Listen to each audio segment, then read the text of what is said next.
Hello and welcome or welcome back to the channel. I'm gonna continue doing my series of going through all of the heroes one by one in Deadlock as a complete beginner. And this was my first and so far only Billy game. And I want to talk a little bit about my thought process throughout the game and kind of what's up. I figured it's easier to do this in post since while I am playing and there's so much going on and so many things I don't know yet, it is really hard to focus on commentating at the same time. I mean, even now, look at the lane. Like, just in the laning phase, there are so many things going on. It's taking cover, watching the sight lines of 4 people while you're thinking about denying and /or pressuring the lane. When to do what, when is the right moment to leave the camp and go, leave the lane and go like for a jungle camp or something like that. So there's a lot going on, and while I'm playing, my mouth is just stun locked, right? So I figured I'd try this format instead. Let me know if you have any comments about that. So anyway, if you're not familiar with Billy, Billy has 4 abilities like everybody else. And I'm gonna put them down below so you can pause and read through them if you haven't already. Now, I think that Billy, like, as a beginner player, because that's the only perspective I got to offer, right? I think Billy is a very good character to start out with. His kit is very simple. It's very straightforward. And after the abysmal day I had with Bebop just a couple of days ago, don't watch that. Seriously, do not watch that. But I had a couple of really bad Bebop games, and I felt really down, and this game felt kind of like a refresher. Where I felt refreshed and a lot more happier with this game. So what I am trying to do right now is, like, I'm just, for some reason, I've started to hyper-focus on denying, and I think it's just one of those things where it feels really good to know you get such extreme value from both getting extra money and denying the enemy more money. So it's just one of those things. I have looked through a couple, like, community guides recently since playing this game. And I have realized that what a lot of people are focusing in on, or telling new players to focus on, is simply to push the lane. So I think pushing the lane is probably one of the simplest ways to just get value. Just push the lane, make sure you get the last hits, and when you've cleared a wave and there's space, just go for the jungle camps, go for a couple of boxes, then back in lane. Make sure you don't miss any waves. That's the basics. So essentially the same as most other MOBAs, right? I don't have much of a history with Dota, but I did play quite a bit of League about, I don't know, 10 years ago or something. And the same principle I picked up way back then still kind of applies. Now, I'm not putting them to good use in this game, but it's something to think about.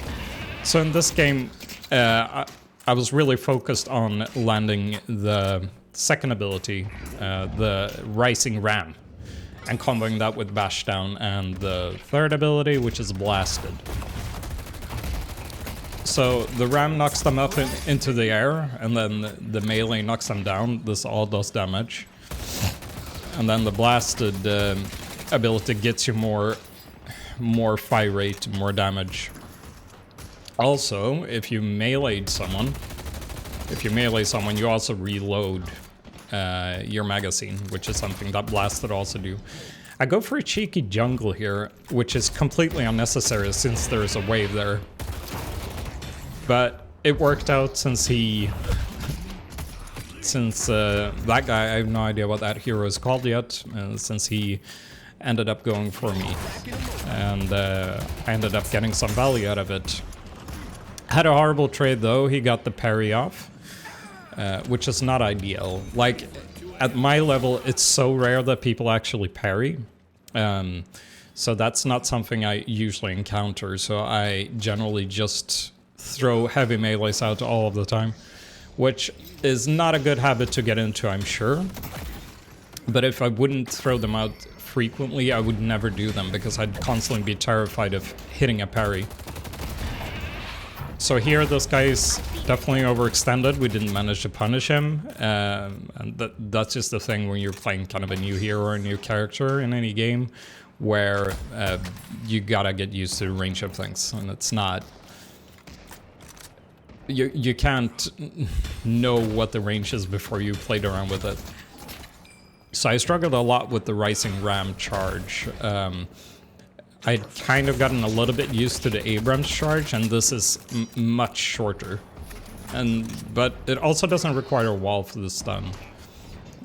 So I'm not sure if it actually stuns or if it just knocks up. No, it just knocks them up. So that key right there, I've learned, is the Doorman's ultimate. So they're stuck in like a hotel dimension and they have to finish a jumping puzzle in order to get out. And they can die in that dimension, but essentially they are hard CC'd for the duration.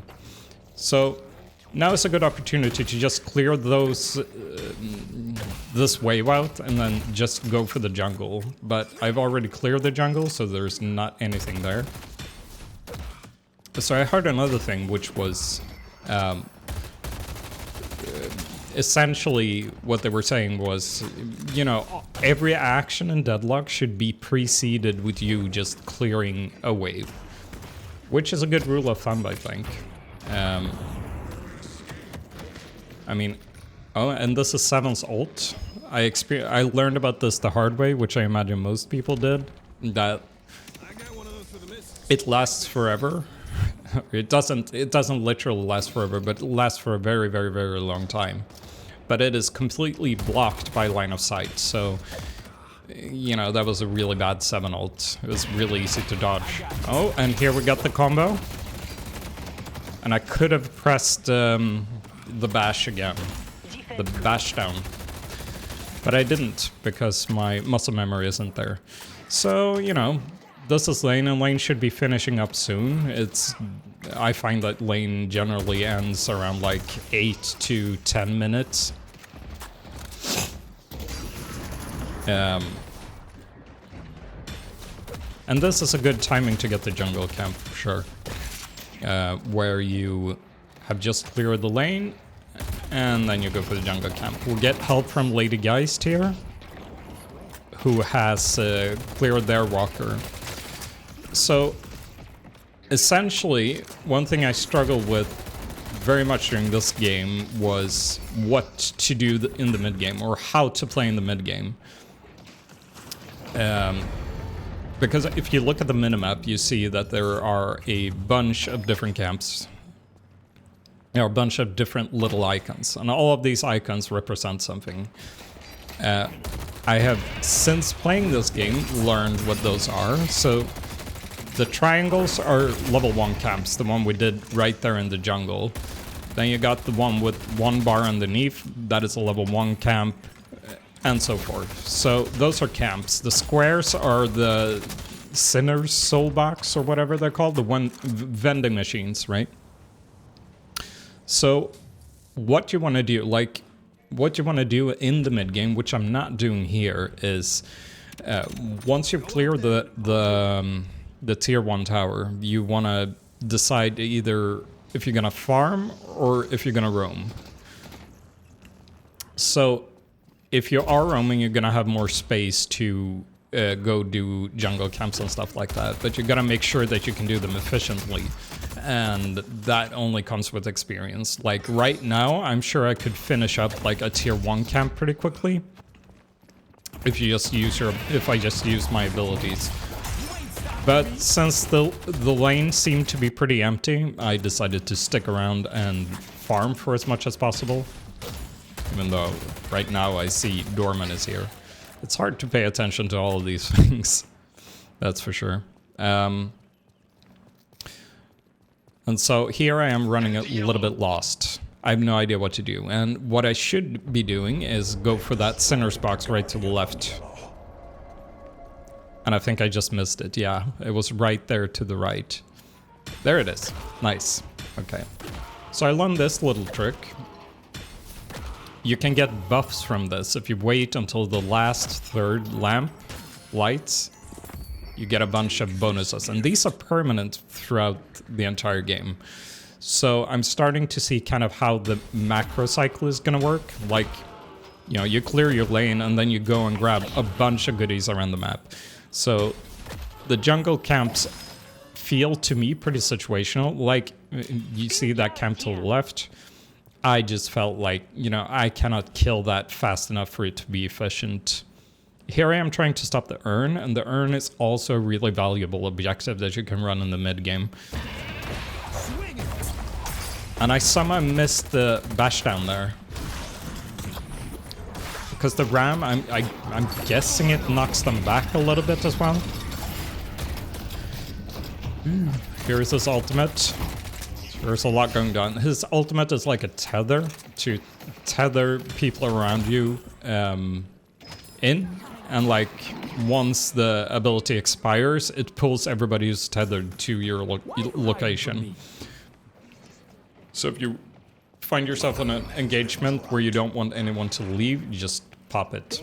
So I didn't think about it too hard. I just decided to charge in and just make that part of my combo.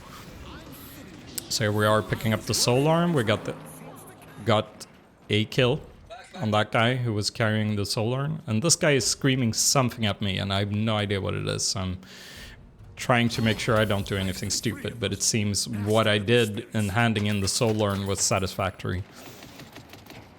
So there's a lot of things going on right now, and you can see at my level nobody's touching these camps. Like, everybody's just stacking on lanes. But it is not a horrible thing, because lanes are really efficient with the farm. This is the game where I, by far, have the most money out of any of the games I've played so far. And there we go. Charging in. Like, and you know, you don't need a lot of execution to do that. You just press 2 and 3 and 1 and then 1 again. And that's it. So Billy is a very simple character to pick up. And I think he's great for beginners to play. He is, as the game itself describes him as, he is goated. Alright, so here I give this camp a try and decide pretty quickly that, yeah, this is not for me. And yeah, you know, that's the thing with camp efficiency. Like, you won't know until you try it. And I'm gonna commit to this camp, which is a mistake. This is way too slow, and I don't want to commit any abilities for some reason. My just instinct is that everything is on such a long cooldown. You see 25 seconds cooldown on the bash down, that it feels like such a waste to use it on this. Doesn't even do that much damage. I end up just abandoning the camp in order to catch the wave instead, which is a better decision. But I think it's hard when you don't have great wave clear. And here I've accidentally put like auto buy on, which is a problem because then it auto buys everything in the queue, including the things that I'd set as optional. And this build I put together mostly by myself this time. I took some inspiration from some of the popular guides, and I removed most of the active stuff in order to just make it as simple as possible.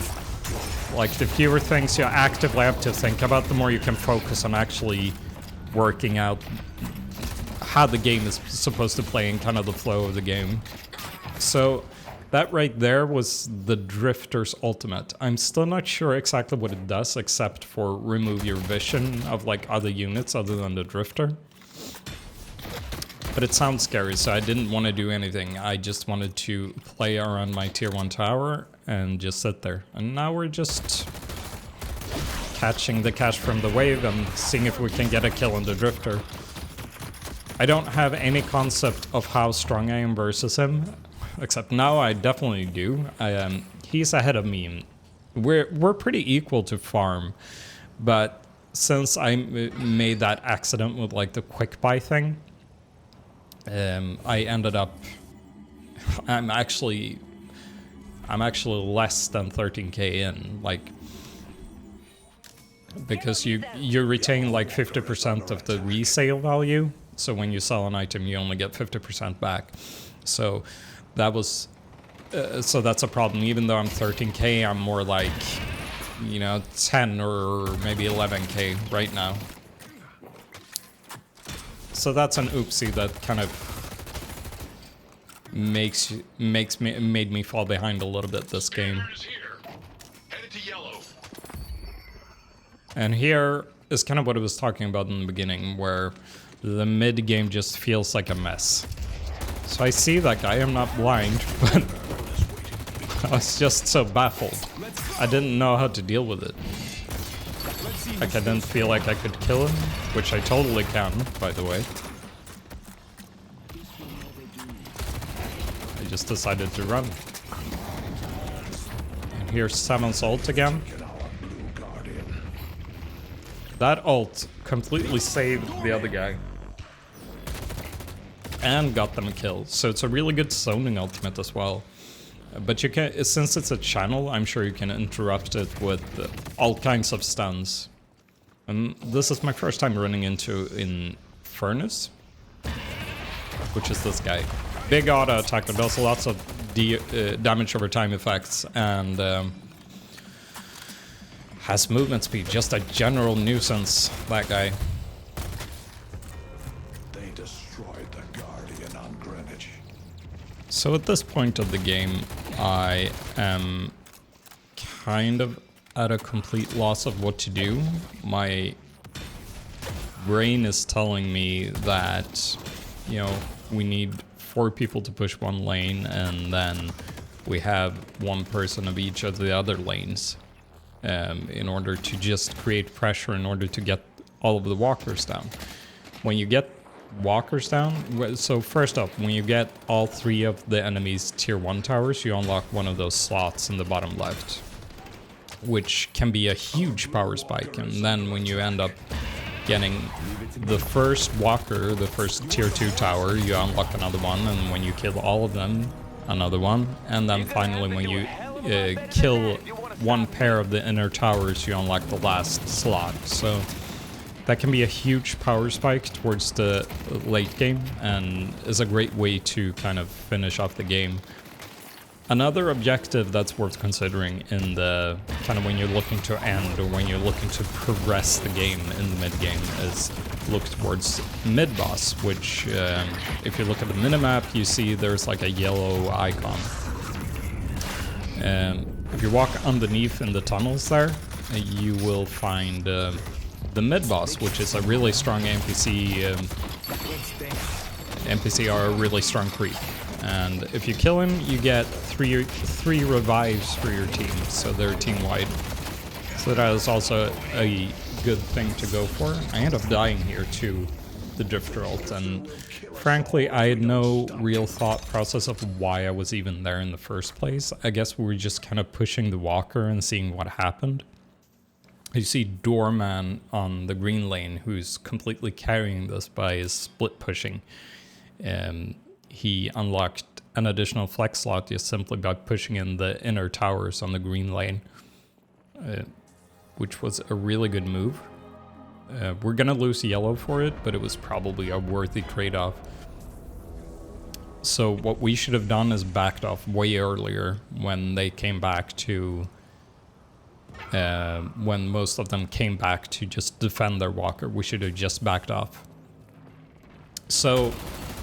coming back to mid-boss, it is really dangerous, and it's extremely dangerous to do when everybody on the enemy team is alive, so that's absolutely not something you should do. You need to have some sort of advantage, so like you need to have 2 or 3 people maybe just down, and then everybody has to commit. So right now it's a terrible idea to go for it, since Both teams have the same amount of players available. And this is the new hero, and of course I don't know what he does. I think he does some kind of... he has a res of some kind, that's all I know. But I'm not sure what other abilities he has. I'm assuming like his res is on like his ultimate cooldown or something. But these guys are way out of position, and Drifter is really the only guy I'm feeling threatened by this game. So now we got a kill, but unfortunately we've lost one on our side as well, so we can't really progress the game by going mid-boss or something. Other ways to progress the game would be running a urn, doing jungle camps, just getting ahead in farm anyway you can. So you're getting Infernus off of that Dynamo, hopefully getting the kill. He jumped over my melee. Get back to your stupid ass bar. So that's great value. Now they have that guy down for 40 seconds, and we have everybody up. So now potentially we could either go for just, let's just farm the entire map, run the soul urn, which would probably be the safer thing to do. What we have decided to do is push the inner towers here when we should be pushing the walker in the yellow lane to unlock the last flex slot. 7 yet again with his ultimate. It is very annoying. I'm unsure how strong it is. I mean, bear in mind, this is a game that's filled with players who haven't played all that much, and it's not doing a lot, so I don't know. I'm assuming like a really skilled 7 can make a lot out of it. So we end up dying here, and here I think for the opposing team it's a really good idea in order it would be a really good idea to go for mid-boss. Like, they have free reign here. They should absolutely be intercepting that urn, and then they should be going mid-boss. Instead, they're pushing the walker against Our Lady Geist. Our Lady Geist is super fed, and I wish I was looking at her. And she's single-handedly just holding them off the blue walker, while this guy is just farming. So this is just an advantage completely thrown away for them, where I think they could have turned the game. And I didn't recognize it when playing, and it's kind of like I mentioned. There are so many things to think about, and so many things to learn, and especially since I've been playing new characters every game just in order to learn all of the abilities. It's like your brain doesn't even, or my brain at least, doesn't have space to also think about the kind of the game state and how to end and what's the correct macro decisions. I feel like I only have space to think about what's directly in front of me. So there's definitely a big learning curve to this game, which has me really addicted. I love it when games just shove you with a lot of different mechanics, and the learning part of it is truly what I enjoy the most. So this guy I learned a little bit about. I think he's called Viper, and he just seems to be a hit and runner. His super movement speed pops out and then does a bunch of damage and disappears. This Viper in particular wasn't all that fed, but I assume he can be really, really annoying if somebody has a lot of souls on him. So this is just a mid-boss that we kind of fell into. This is not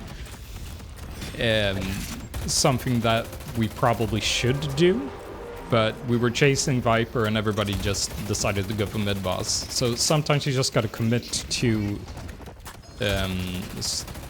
stupid plays. That's just kind of how it is. So that's what I did here. We all decided to, okay, we're just gonna grab mid-boss and hope they don't know.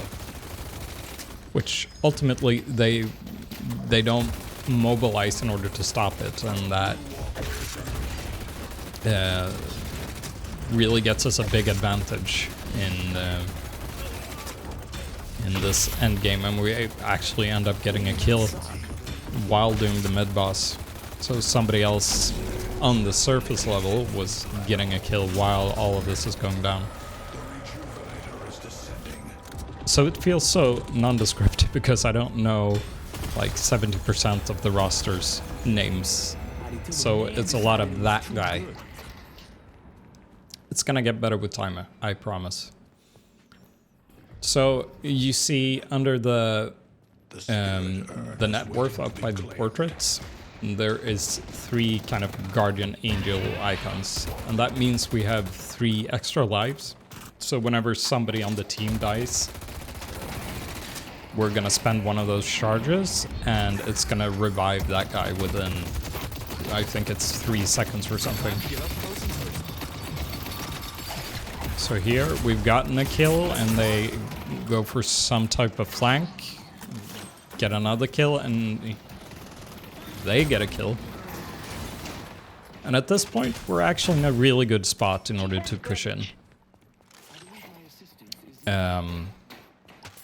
We end up chasing this guy towards the inner turrets. And he's really slippery. That's another showcase of my lack of knowledge about the charge range on Billy's second ability. Let's see what it's called. The Rising Ramp, yeah. So I've had a lot of, like in my short time in Deadlock, I've had a lot of these really awkward kind of stare downs in this point of the map where nothing's really progressed, nobody's powerful or skilled enough to push in and actually make a dent in there, so you end up just hanging out until one of the teams get a kill, which means, essentially means who has the better poke comp is going to win that exchange. And here goes Drifter's ultimate again, whatever it does.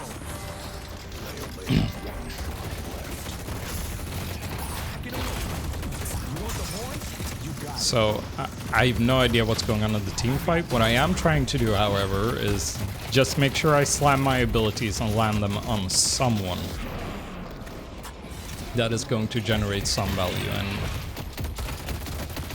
it seems like it's working out. So in order to kill the final base, you need to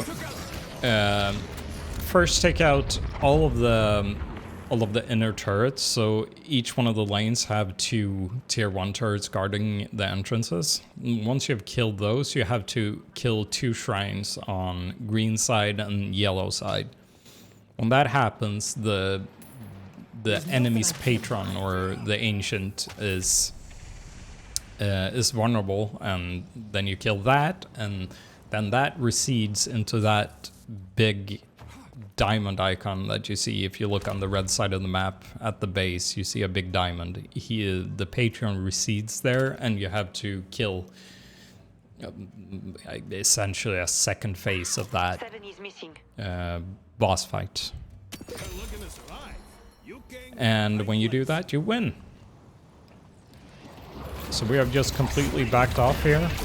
The enemy team overextended, and this guy just ended up using his Res ultimate. If it is indeed his ultimate, I gotta look this up. We'll get to him when it's his turn. And yeah, well, we end up getting a lot of kills here, so we should just go and end the game at this point. And that is exactly what we're going to do, if memory serves me right.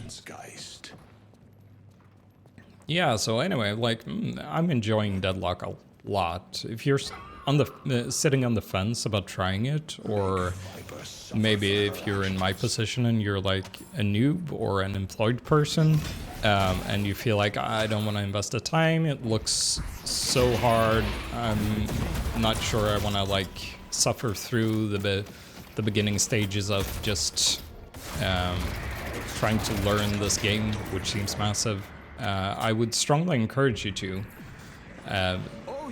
There is a lot to learn, and it is really difficult.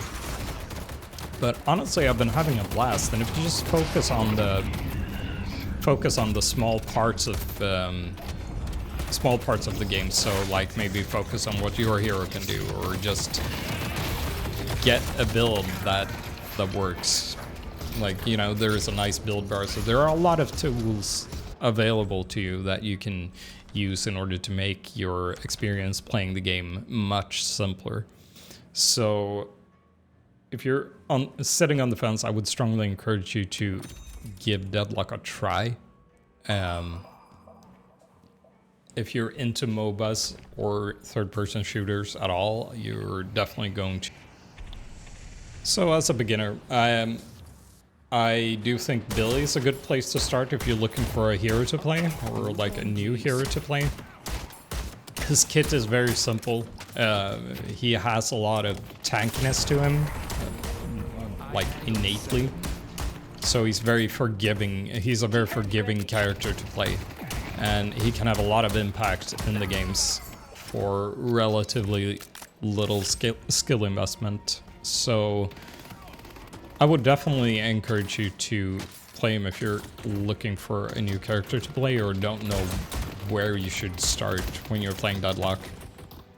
So I'm gonna let the rest of the game play out.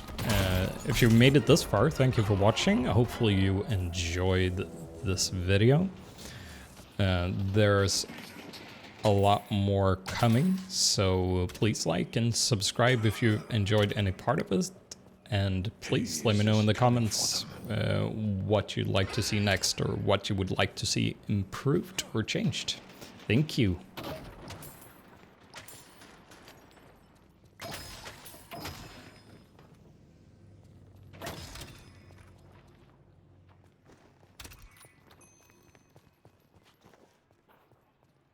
Be patient. They'll come. Mid-boss has arrived.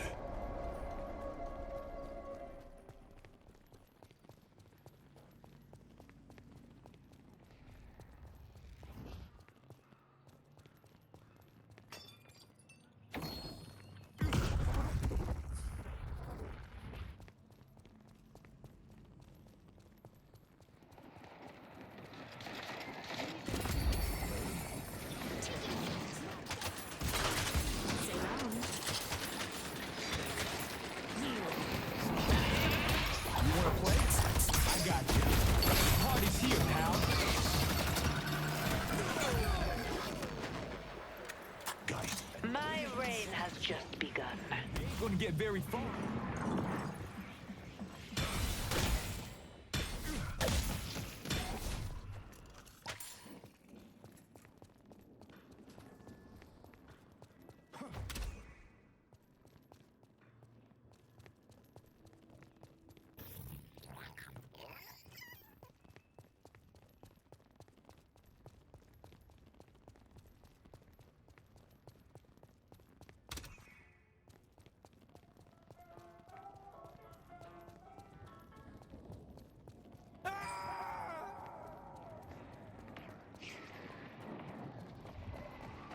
I see Viper.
The blood will flow down Broadway. You don't need to feel the killing blow to be instrumental.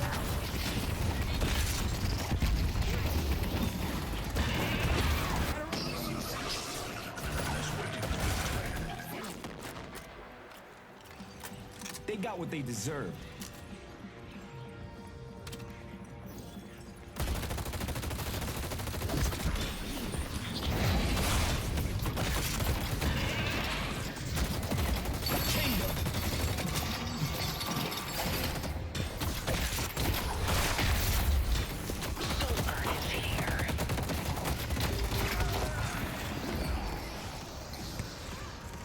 This is who you were meant to be, Geist. You will suffer. This is just the beginning. They took out